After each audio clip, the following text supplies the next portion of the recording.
Monsieur Safar m'a demandé la parole. Merci, Monsieur le maire. Mes chers collègues, autant lever tout de suite un doute. Nous voterons le rapport, même si évidemment il y a des réserves, mais je crois qu'elles sont partagées non pas avec la dernière oratrice, j'en dirai un mot, mais peut-être avec la très grande majorité de ce Conseil.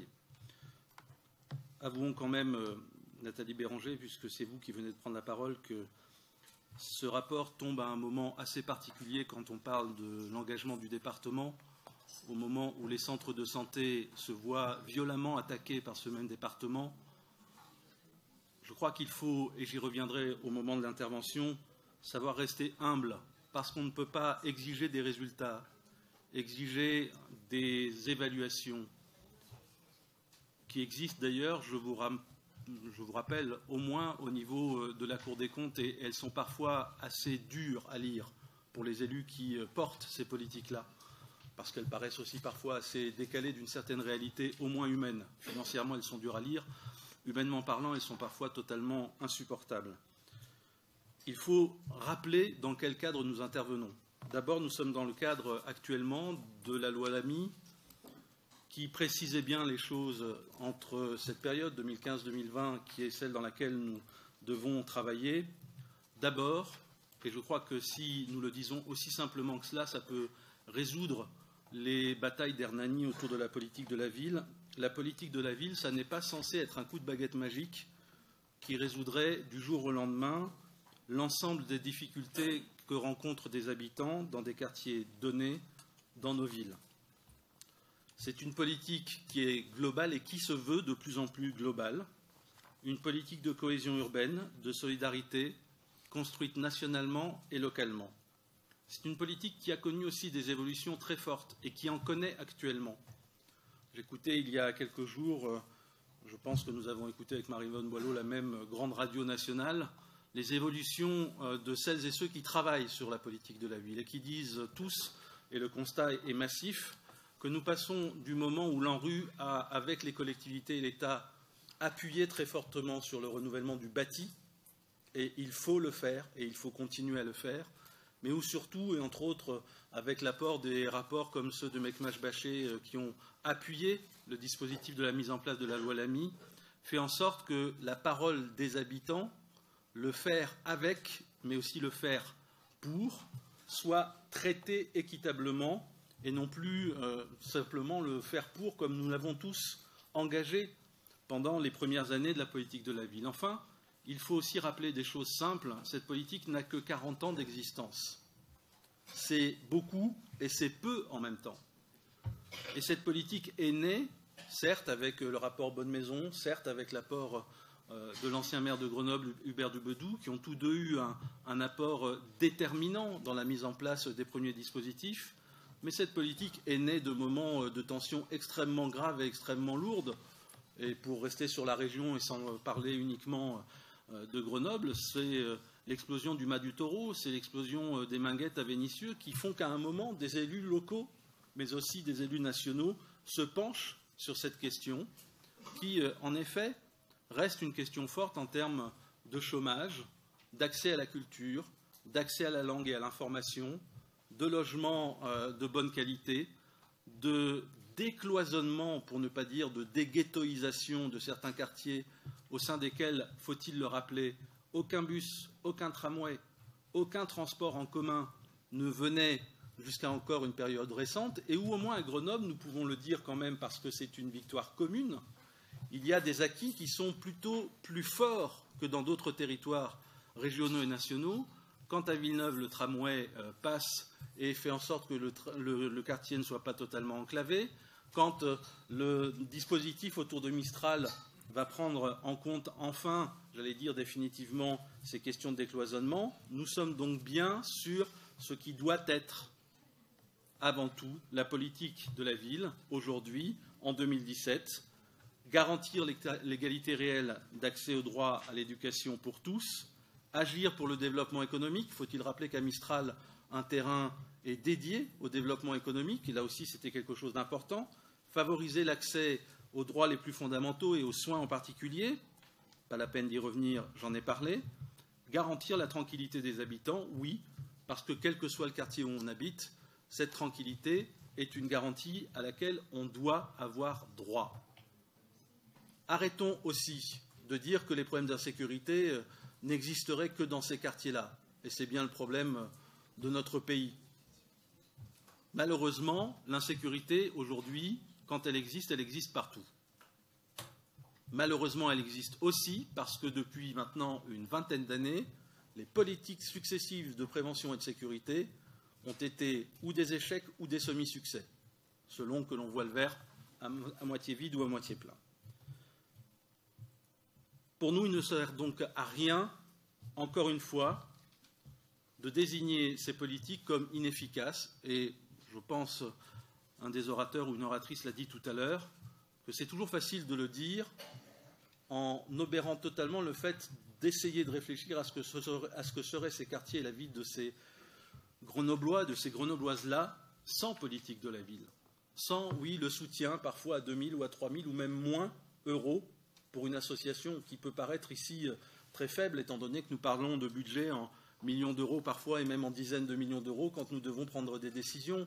Mais parfois ces 2 000 euros servent énormément et ils ont une utilité bien plus grande que le chiffre lui-même. Il nous faut donc aborder ce dossier-là avec humilité. Humilité aussi sur ce que sont ces quartiers. C'est difficile à dire, mais peut-être que nous devrons assumer dans les mois, dans les années qui viennent, le fait qu'ils participent d'un parcours résidentiel. Et nous aurons sûrement à le faire encore plus parce que la tendance n'est pas à l'arrêt des migrations, disons les choses telles qu'elles sont. Ces quartiers vont participer de l'accueil de populations qui y viendront, qui les quitteront, et d'autres populations les remplaceront. Elles quitteront aussi peut-être ces quartiers. Et c'est une des difficultés de ces quartiers, c'est que ce sont des quartiers où il est difficile d'avoir, j'allais dire, un corps social stable.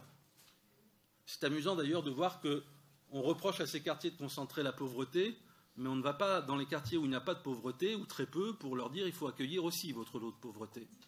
C'est donc notre travail à tous, et c'est un travail de pédagogie. Ce n'est pas un travail d'obligation ni simplement de coup de bâton, c'est un travail de pédagogie parce que c'est vrai que la politique de ghettoisation, elle est dans les deux sens. Il y a dans notre pays des ghettos d'extrême pauvreté, et croyez-moi, en région Rhône-Alpes et surtout dans la région grenobloise, nous sommes plutôt préservés de ce qui se passe en région parisienne ou dans d'autres régions, dans le nord de la France par exemple. Mais il y a aussi des ghettos d'extrême confort, pour ne pas dire de grande richesse. Et il va bien falloir qu'à un moment, les élus locaux qui sont en charge des territoires, c'est un des enjeux de l'intercommunalité, de la métropolisation, acceptent le partage de la tâche, le fait que chacun doit être accompagné avec une égalité de droit. Pour autant, nous avons 2 points d'alerte que nous souhaitons évoquer ce soir devant vous. Le premier, il a été évoqué aussi bien par Marie-Yvonne Boileau que par certains orateurs après. Oui, la concertation citoyenne est un art difficile. Et quand on est confronté à la réalité de sa mise en place, on devient un peu moins peut-être péremptoire qu'on ne pouvait l'être avant. Les tables de quartier, nous le savons, n'ont pas toutes les mêmes dynamiques. Et même pour celles qui ont réussi à se réunir, nous pouvons noter que ce que nous avions pointé comme problématique lors de la présentation de la première délibération correspond aujourd'hui à une certaine réalité, c'est-à-dire la difficulté, pour ne pas dire la grande difficulté, à faire vivre les tables de quartier d'une part, et d'autre part, le lien entre les CCI et ces tables de quartier qui se fait difficilement. C'est vrai ici, mais ça n'est pas vrai qu'ici. C'est vrai partout où ces dispositifs se mettent en place. Là encore, il nous faut donc être modestes dans le discours sur la participation citoyenne. Nous sommes encore très loin du compte. C'est difficile et ça demande souvent un travail de dentelle qui prend du temps et qui n'est pas visible immédiatement.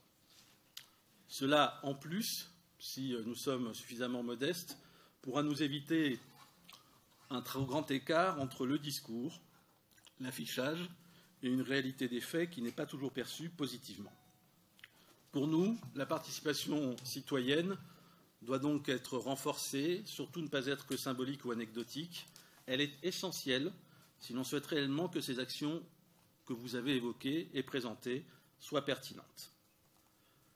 Le deuxième point, je l'ai évoqué rapidement, c'est celui du renouvellement urbain. Nous avons connu une première époque de la politique de la ville qui était très concentrée sur ce focus-là. Nous avons eu des débats ici et ailleurs, et il y en aura sûrement encore, sur le fait de savoir si le curseur était bien positionné. Cette rénovation urbaine, avec un investissement fort dans les équipements, un renforcement des services publics, les initiatives associatives dont vous avez parlé, sont un ensemble qui peut faire que les actions de chacun aient plus d'impact que ce que nous y consacrons, je l'ai dit. Nous regrettons quand même qu'à Grenoble, nous ayons mis sur certains projets de rénovation urbaine 2 ans à les reprendre quand ils étaient ou à l'arrêt ou en retard. Mais nous nous en sommes déjà expliqués. À force de concentrer le doigt aussi sur le retard des trains, on ne fait que faire passer un message négatif dans des quartiers où il y a pourtant des réussites et des choses assez extraordinaires qui se passent à l'initiative des citoyens, des associations aidées par les institutions. C'est d'autant plus vrai que nous sommes dans un moment où le désengagement des finances publiques sur le financement des projets de fonctionnement est quand même massif. Et nous voyons que dans ce cadre-là, sur cette politique, j'allais dire une fois n'est pas coutume, mais je ne veux pas faire de mauvais esprit, vous avez au moins choisi de maintenir, en augmentant, je crois, de quelques milliers d'euros par rapport à l'an dernier, l'enveloppe de la ville de Grenoble dédiée à ces projets. C'est ce que nous pouvons attendre de votre part, c'est ce que les habitants, les Grenoblois, peuvent attendre de la part de leur ville, qu'elle ne fasse pas action dans le même sens que celles et ceux qui ont choisi de se désengager. Nous ne savons pas, mes chers collègues, mesdames et messieurs, ce que donneront les prochaines échéances. Il faut bien en parler, parce qu'il y a quand même dans les programmes de certains candidats et certaines candidates des orientations qui sont l'arrêt pur et simple des financements en direction de ces quartiers. Alors sortons un peu des bisbilles sur les costumes, les assistantes parlementaires, les factures des uns et des autres et regardons le fond. Il y a aussi des projets qui disent au contraire qu'il faut maintenir, voire renforcer les moyens dédiés à ces quartiers et aux habitants de ces quartiers. Aux Grenoblois et aux Grenobloises de faire leur choix, aux Français et aux Françaises de faire leur choix. Mais ces différences existent et au moment où nous débattons de la politique de la ville, nous ne le faisons pas dans une espèce de marasme où tout se vaudrait. Non, ces choix politiques ont toujours une conséquence finale dans un sens ou dans un autre. Qu'il s'agisse d'un département, d'une région, d'un gouvernement, d'une municipalité, nous nous battrons à notre niveau pour faire en sorte que les Grenoblois qui vivent dans ces quartiers puissent bénéficier toujours de l'aide de la puissance publique.